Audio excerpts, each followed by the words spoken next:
Hello there, YouTubers. This is Robert Llewellyn with a quick making do update. There's a thing I've realised with all the criticism I've been getting from my mates, about what I'm trying to do this year. What it is, it's not a public thing, even though it's become a public thing through YouTube. It's a really private thing because it's a tiny, tiny little step that you take, that you decide not to buy anything for a year, and it changes your worldview. I've looked it up in Wikipedia. It's a paradigm shift. There's an amazing illustration that was done by a philosopher whose name now escapes me, which is of a duck, but it could also be a rabbit, and it just depends on how you look at it. And it is that thing. I mean, nothing's changed in my life really. So little has changed, but there's been this colossal shift in the whole way I look at things, and that's the paradigm shift. You're looking at the same thing, but it's different.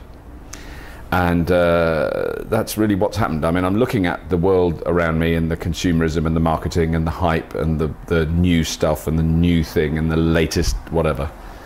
And because I'm not going to buy it anyway, whatever it is, then I kind of look at it in a different way. It's no great secret that I'm a bit of a Mac fanboy, for instance. Now, Apple, people who make iPhones, iMacs, all that i stuff. The people who make all that, very clever marketing. I got sucked into it, there's no doubt about it. I'm not trying to deny it. There's a little MacBook right behind the camera at the moment. I've got an iMac at home, which is a 24-inch state-of-the-art. It was state-of-the-art last year. It's already been superseded. There's now a new iMac that's come out, and it's really nice. And I mean, any other year, I was one of the suckers who'd buy it. I want the new iMac, the new 24-inch iMac that's thinner and it's made of aluminium and it's got a shiny screen and it's all groovy. The difference for anyone other than an uber nerd Mac fanboy is impossible to measure, but I must be one of those, because I looked at that and went, oh, nice. And then there's new software, the new iMovie. Oh, it looks amazing. And it's got a one-button upload to a YouTube feature. You can save it to a DVD, you can save it to a computer, you can save it or you can save to YouTube. Thumb, it does it all for you, because at the moment I have to do all that convert to H.264, whatever it is, all that stuff. And I always get it wrong, and it always comes out the wrong shape, and I have to do it again. So that is, so that I'm kind of interested in that. There's the first bit of consumer stuff that's come out that I'm thinking, oh, I'd like that, quite like that. And I'm not going to get it. I'm not going to get it. So there we go, I've got to wait. And actually, that's always a good thing with electronics. Always wait for the second gen. That's what they say in Nerdland. And that's another thing that has come up, which is the cheating thing. Because I'll admit it, it's no point denying it. I have been on and off for the last, let's say 30 years, a smoker. Although I had 10 years off in the 90s. I didn't smoke in the 1990s. And I'm really good at cheating myself, that I only have a fag when I'm a cigarette, because the fag, it has a fag in English is a cigarette. When I was in New York the very first time, I think 1986 or something like that, and I sat next to a very nice gay sculptor at a dinner party in Manhattan. There was a lot of straight people there. I'm not sort of implying it was a totally gay dinner, but there was a gay man sitting next to me, a charming man, and people smoked in those days, and he lit up a cigarette, and I said to him, "Can I bum a fag off you?" Completely normal thing to say in the UK. Completely got kind of the wrong end of the stick in New York, but that's a trivial anecdote and of no import.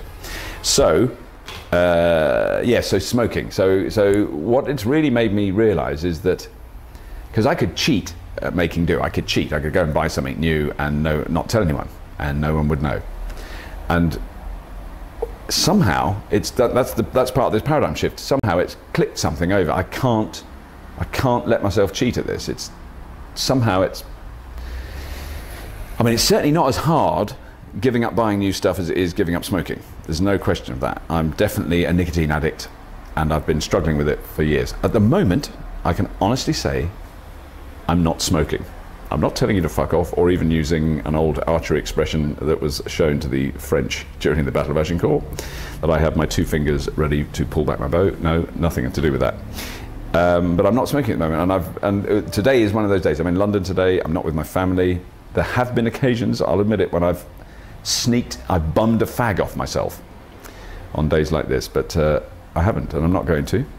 And it's possible that giving up consuming for a year will actually stop me smoking, because once I've stopped for a few weeks, it's not a big problem. That it's stopped me cheating myself, because I'm not cheating anyone else. I mean, if I smoke, who am I cheating?